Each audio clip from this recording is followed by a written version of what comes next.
ഉപാധികളോടെ യുദ്ധം ഒഴിവാക്കാൻ തയ്യാറെന്ന് ഇറാന്റെ പ്രസിഡന്റ് മസൂദ് പെഷഷ്കിയാൻ മധ്യസ്ഥർക്ക് മുഖാന്തരം വെളിപ്പെടുത്തി.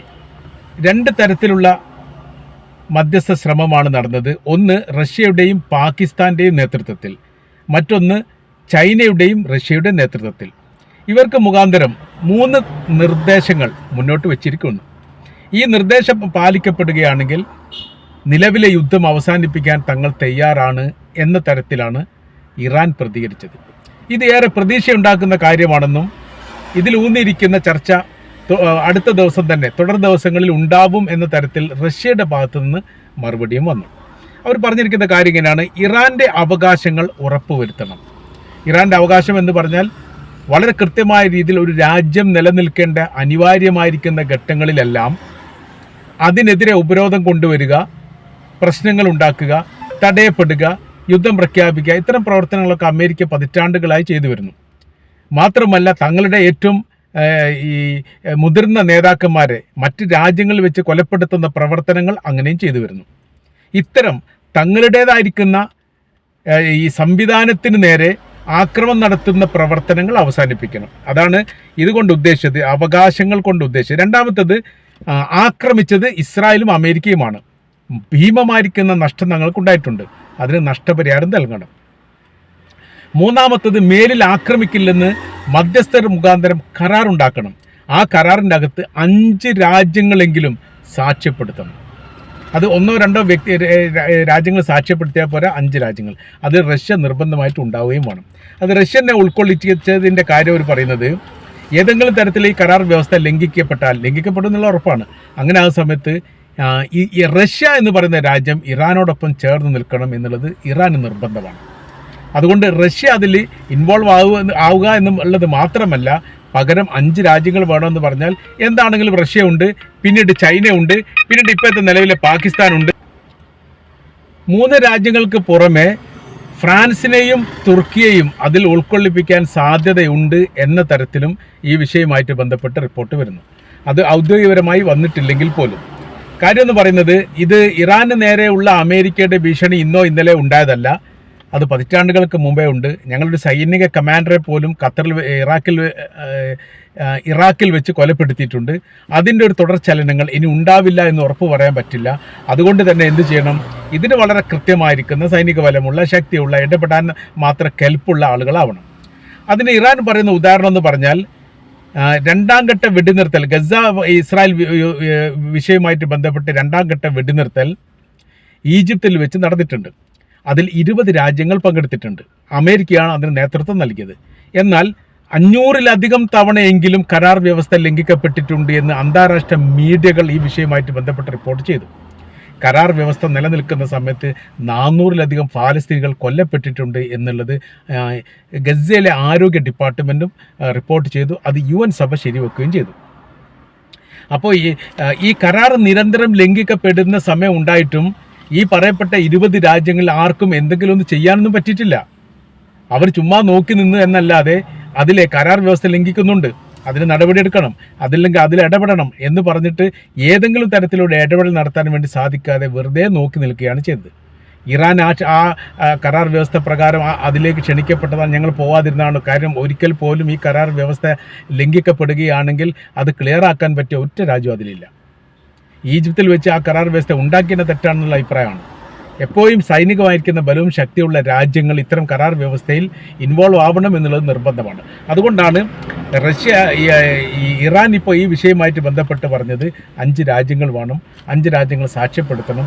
ഏതെങ്കിലും ഒരു കാലത്ത് അല്ലെങ്കിൽ ഏതെങ്കിലും ഒരു സമയങ്ങളിൽ അമേരിക്ക എന്ന് പറഞ്ഞ രാജ്യം കരാർ ലംഘിക്കുകയാണെങ്കിൽ നിങ്ങൾ അതിന് മറുപടി പറയണം. നിങ്ങളാണ് ആ വിഷയത്തിൽ ഇടപെടേണ്ടത്. അപ്പോൾ റഷ്യ അതിൽ വരും, ചൈന അതിൽ വരും, പാകിസ്ഥാൻ അതിൽ വരും, പിന്നീട് ഒരു പക്ഷേ ഫ്രാൻസും തുർക്കിയും വരാൻ സാധ്യതയുണ്ട്. അപ്പോൾ ഫ്രാൻസ് ഇതിൽ വരണം എന്നുള്ളത് ഏറെക്കുറെ ഇറാന് താല്പര്യമാണ്, ഇറാന് നിർബന്ധമാണ് എന്ന് പറയപ്പെടുന്നു. പക്ഷെ അതേക്കുറിച്ചുള്ള തുടർ കാര്യങ്ങളൊന്നും നടന്നിട്ടില്ല എന്ന് മാത്രം. ഈ സംഭവങ്ങളൊക്കെ ഇങ്ങനെ നടന്നുകൊണ്ടിരിക്കുന്ന സമയത്ത് തന്നെ UN സഭയിൽ ഒരു പ്രമേയം അവതരിപ്പിച്ചിട്ടുണ്ട്. ആ പ്രമേയം അറേബ്യൻ രാജ്യങ്ങളാണ് കൊണ്ടുവന്നത്. തങ്ങളുടെ രാജ്യത്തിൻ്റെ പരമാധികാരത്തിന് നേരെ ശക്തമായിരിക്കുന്ന ആക്രമണ രീതികൾ ഇറാൻ ഇപ്പോഴും തുടരുന്നുണ്ട്, അത് അവസാനിപ്പിക്കണം. രക്ഷാസമിതി അത് ചർച്ച ചെയ്തു. രക്ഷാസമിതിയിൽ 15 അംഗങ്ങളാണുള്ളത്. 15 അംഗ രക്ഷാസമിതിയിൽ 13 പേരും ഈ ആക്രമത്തെ എതിർത്തുകൊണ്ട് പ്രമേയം പാസ്സാക്കാൻ വേണ്ടിയിട്ട് വോട്ട് ചെയ്തു. 2 രാജ്യങ്ങൾ, അതായത് റഷ്യയും ചൈനയും വോട്ടെടുപ്പിൽ നിന്ന് മാറുന്നു. അവർ ചെയ്തിട്ടില്ല. ഗൾഫ് രാജ്യങ്ങൾക്ക് നേരെ വ്യാപകമായിരിക്കുന്ന ആക്രമണങ്ങൾ നമ്മളിപ്പോൾ ഈ ചർച്ച ചെയ്യപ്പെടുന്ന സമയത്ത് നടക്കുന്നുണ്ട് എന്നുള്ളതാണ് ഈ വിഷയവുമായിട്ട് ബന്ധപ്പെട്ട് അറേബ്യൻ പ്രതിനിധി UN സഭയിൽ പറഞ്ഞത്. ആ വിഷയവുമായിട്ട് ബന്ധപ്പെട്ടാണ് ചർച്ച വന്നത്. അങ്ങനെ ഇന്നത്തെ റിപ്പോർട്ട് പ്രകാരം പറയുന്ന സമയത്ത് സൗദി അറേബ്യയിൽ അൽഖർജ് മേഖല കേന്ദ്രീകരിച്ചുകൊണ്ട്, അവിടെയുള്ള എയർബേസ് കേന്ദ്രീകരിച്ചുകൊണ്ടും പിന്നെ ഈ ബഹ്റൈനിലെ മൊഹറസ് മേഖല കേന്ദ്രീകരിച്ചുകൊണ്ടും 18-ലധികം ഡ്രോൺ ആക്രമണം നടത്തിയിട്ടുണ്ട്. 24 ഡ്രോൺ ആക്രമണം, 18 എണ്ണം സൗദി തടുത്തു എന്ന് പറയുന്നുണ്ട്. ബാക്കി പോയത് ബഹ്റൈനിലേക്കും അതേപോലെ UAE-ലേക്കുമാണ്. അതായത് അറേബ്യൻ രാജ്യങ്ങളിലുള്ള അമേരിക്കയുടെ ബേസ് കേന്ദ്രീകരിച്ചുകൊണ്ട് ഇറാൻ നടത്തുന്ന ആക്രമണത്തിൻ്റെ തുടർചലനങ്ങൾ ഇപ്പോഴും ഉണ്ടാകുന്നുണ്ട് എന്ന് ചുരുക്കം. അപ്പോൾ ഇതിൽ എന്ത് ചെയ്യണമെന്നറിയോ? അവർ പറയുന്ന കാര്യം ഇങ്ങനെയാണ്. ഈ വിഷയവുമായിട്ട് ബന്ധപ്പെട്ട്, അതായത് UN സഭയിൽ രക്ഷാസമിതിയുടെ പ്രമേയവുമായിട്ട് ബന്ധപ്പെട്ട വിഷയത്തെക്കുറിച്ച് ഇറാൻ്റെ വിദേശകാര്യ മന്ത്രിയോട് ചോദിക്കപ്പെട്ടു. അതായത് രക്ഷാസമിതി പ്രമേയം അവതരിപ്പിച്ച് നിങ്ങൾക്കെതിരെ, അതുകൊണ്ട് തന്നെ ഇത് വളരെ പെട്ടെന്ന് നിർത്തേണ്ടി വരും.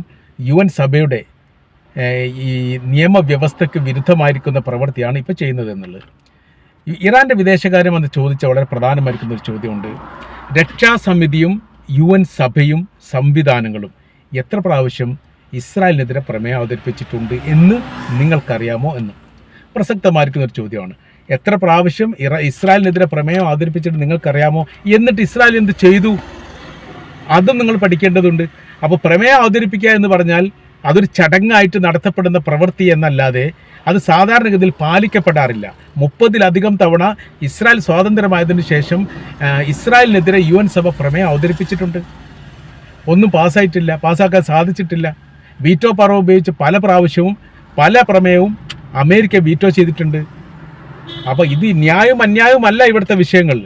ഇവിടെ UN സഭ ന്യായവും അന്യായവും മറ്റു രാജ്യങ്ങൾക്കും ഇസ്രായേലിന് അത് പറ്റില്ലെന്നും അമേരിക്കക്ക് അത് പറ്റില്ലെന്നുള്ള നയ നിലപാടുകളാണ് തിരുത്തപ്പെടേണ്ടത്. ആ കാര്യം കൃത്യം ചെയ്യേണ്ടത്. ഇസ്രായേലിൻ്റെ പ്രധാനമന്ത്രി ബെഞ്ചമിൻ നെതന്യാഹു അന്താരാഷ്ട്ര ക്രിമിനൽ കോടതി അറസ്റ്റ് വാറണ്ട് പുറപ്പെടുവിച്ച ക്രിമിനലാണ്. അയാൾ അറസ്റ്റ് ചെയ്തിട്ടില്ലല്ലോ. ഇപ്പോഴും അമേരിക്കയിൽ പോകുന്നുണ്ട്, വരുന്നുണ്ട്, മറ്റു രാജ്യം സന്ദർശിച്ചതായിരിക്കുന്ന വിവരങ്ങളൊക്കെ റിപ്പോർട്ടായിട്ട് പുറത്തു വന്നു. അവിടെ നിന്ന് മൗനം പാലിക്കുന്ന UN സഭ, അല്ലെങ്കിൽ അവിടെയൊക്കെ മൗനം പാലിക്കുന്ന രാജ്യങ്ങൾ ഇറാനുമായിട്ട് ബന്ധപ്പെട്ട വിഷയം ഉണ്ടാകുന്ന സമയത്ത് വളരെ വൈകാരികപരമായി ചാടി എഴുന്നേറ്റ് പ്രതികരിക്കുന്നത് എന്താ എന്നുള്ള കാര്യം അത് മനസ്സിലാക്കി തരണമെന്നാണ് ഇറാൻ്റെ വിദേശകാര്യമന്ത്രി വിഷയവുമായിട്ട് ബന്ധപ്പെട്ട് പ്രതികരിച്ചത്. അപ്പോൾ നയനിലപാടുകളെക്കുറിച്ച് പറയുന്ന സമയത്ത് നമ്മൾ ഒരു രാജ്യത്തെക്കുറിച്ച് മാത്രമല്ല സംസാരിക്കേണ്ടത്, ലോകത്ത് നടക്കുന്ന എല്ലാ വർത്തമാന സംഭവത്തെക്കുറിച്ചും പരാമർശിക്കണം. ആണവായുധ വിഷയങ്ങളിൽ ഇറാൻ്റെ നിലപാട് കൃത്യമായ രീതിയിൽ ആദ്യം പറഞ്ഞതാണ്. അത് അംഗീകരിക്കുന്നില്ല. എന്നാൽ ആണവായുധമുള്ള ഇസ്രായേൽ എന്ന് പറയുന്ന രാജ്യമാണ് ആണവായുധമില്ലാത്ത ഇറാൻ എന്ന് പറഞ്ഞ രാജ്യത്തെ ആക്രമിക്കുന്നത്. അപ്പോൾ ആ വിഷയവുമായിട്ട് ബന്ധപ്പെട്ട് UN സഭയിൽ പ്രമേയം വന്നതിന് പിന്തുണച്ചതിന് ശേഷം എന്ത് ചെയ്തു? അപ്പോൾ യഥാർത്ഥത്തിൽ ഏത് വലിയ നിയമവ്യവസ്ഥയും സംവിധാനം ഉണ്ടെങ്കിലും മൂന്നാം ലോക രാജ്യങ്ങൾക്കോ ദരിദ്ര രാജ്യങ്ങൾക്കോ അല്ലെങ്കിൽ പ്രതികരിക്കാൻ ധൈര്യമില്ലാത്ത രാജ്യങ്ങൾക്കോ മേലെ UN സഭ ഇത്തരം പ്രമേയങ്ങൾ അടിച്ചേൽപ്പിക്കുന്ന ആ പ്രവർത്തനങ്ങൾ അവസാനിക്കണം. ഞങ്ങൾ യുദ്ധം അവസാനിപ്പിക്കാൻ തയ്യാറാണ്, ഉപാധികളുണ്ട്, ആ ഉപാധികൾ മുന്നോട്ട് വെക്കണം. അല്ലെങ്കിൽ സുദീർഘമായിരിക്കുന്ന യുദ്ധത്തിന് തങ്ങൾ തയ്യാറാണ്. തങ്ങളത് പലവട്ടവും പറഞ്ഞിട്ടുണ്ട്. അപ്പോൾ രാജ്യങ്ങൾ തമ്മിൽ സ്നേഹം ഐക്യം ഉണ്ടാവണം. ഞങ്ങൾ എന്തിനാ അറേബ്യൻ രാജ്യങ്ങൾ ആക്രമിക്കുന്നത്? അതേക്കുറിച്ച് വിശദീകരിച്ചുകൊണ്ടാണ് അത് അവസാനിപ്പിക്കുന്നത്. ഞങ്ങൾ വെറുതെ ആക്രമിക്കുന്നതല്ലല്ലോ. അമേരിക്കയുടെ ബേസ് കേന്ദ്രീകരിച്ചുകൊണ്ട്, അറേബ്യൻ രാജ്യങ്ങളിലുള്ള അമേരിക്കയുടെ ബേസ് കേന്ദ്രീകരിച്ചുകൊണ്ട് തങ്ങളുടെ രാജ്യത്തിന് നേരെ നിരന്തരം അമേരിക്ക ആക്രമണം നടത്തുന്ന സമയത്ത് തങ്ങൾ പിന്നെ എങ്ങോട്ടാണ് ആക്രമിക്കേണ്ടത്? അവരാക്രമണം നിർത്തട്ടെ. അവർ ആ മേഖല കേന്ദ്രീകരിച്ചു കൊണ്ടുള്ള അവരുടെ സൈനിക ബേസ് അടച്ചുപൂട്ടട്ടെ. ഇതിൽ ഈ 3 വിഷയത്തോടനുബന്ധിച്ച് ഇറാൻ മുന്നോട്ട് വെച്ചിരിക്കുന്ന 3 പ്രധാന വിഷയത്തോടനുബന്ധിച്ച് ഒരു വിഷയം കൂടിയും മുന്നോട്ട് വെച്ചിട്ടുണ്ട്. അത് പറയുന്നത് അമേരിക്കയോടോ ഇസ്രായേലിനോടോ അല്ല, അല്ലെങ്കിൽ മധ്യസ്ഥർക്ക് അപ്പുറമായ രീതിയിൽ അറേബ്യൻ രാജ്യങ്ങളോടാണ്. യുദ്ധവിരാമം ഉണ്ടാവും വല്ലാതെ വൈകാതെ എന്ന് പറഞ്ഞുകൊണ്ട് തുടങ്ങുന്നു. അതിന് നിങ്ങൾ വലിയ വില നൽകേണ്ടി വരും. എപ്പോൾ അമേരിക്കയുടെ ബേസ് അറേബ്യൻ രാജ്യത്തിൽ നിന്ന് നിങ്ങൾ ഒഴിവാക്കുന്നില്ലെങ്കിൽ തീർച്ചയായിട്ടും നിങ്ങളത് വലിയ വില നൽകേണ്ടി വരും. ആയതുകൊണ്ട് എന്ത് ചെയ്യണമെന്നറിയോ? അമേരിക്കയുടെ ബേസ് ഘട്ടം ഘട്ടമായ രീതിയിൽ രാജ്യത്ത് നിന്ന് ഒഴിവാക്കണം. ആ നയ നിലപാടിനോടൊപ്പം നിങ്ങൾ ചേരണം. അങ്ങനെ ആകുന്ന സമയത്ത് ഞങ്ങൾക്ക് നേരെ ഒരിക്കലും അറേബ്യൻ മേഖല കേന്ദ്രീകരിച്ചുകൊണ്ട് അവരുടെ ഭൂമിയെ കേന്ദ്രീകരിച്ചുകൊണ്ട് ആക്രമണം ഉണ്ടാവില്ല. ഇപ്പോൾ യഥാർത്ഥത്തിൽ യുദ്ധം ആരും തമ്മിലാണ്, മുസ്ലിങ്ങളും തമ്മിലാണ് എന്ന് പറയാൻ വേണ്ടി പറ്റും. ജൂതന്മാർ മറ്റൊരു രീതിയിലാണ് യുദ്ധം ചെയ്യുന്നതെങ്കിൽ പോലും ഇപ്പോൾ അറേബ്യൻ രാജ്യങ്ങളും ഇറാനും തമ്മിൽ അങ്ങോട്ടും ഇങ്ങോട്ടും നേരിട്ട് യുദ്ധം ചെയ്യുക എന്നുള്ളത് അമേരിക്കയുടെ ആവശ്യമാണ്. കാരണം ഒരു ശത്രുത അവിടെ ഉണ്ടായി വരണം, ഒരു ഏകോപനം ഉണ്ടാവാൻ പാടില്ല.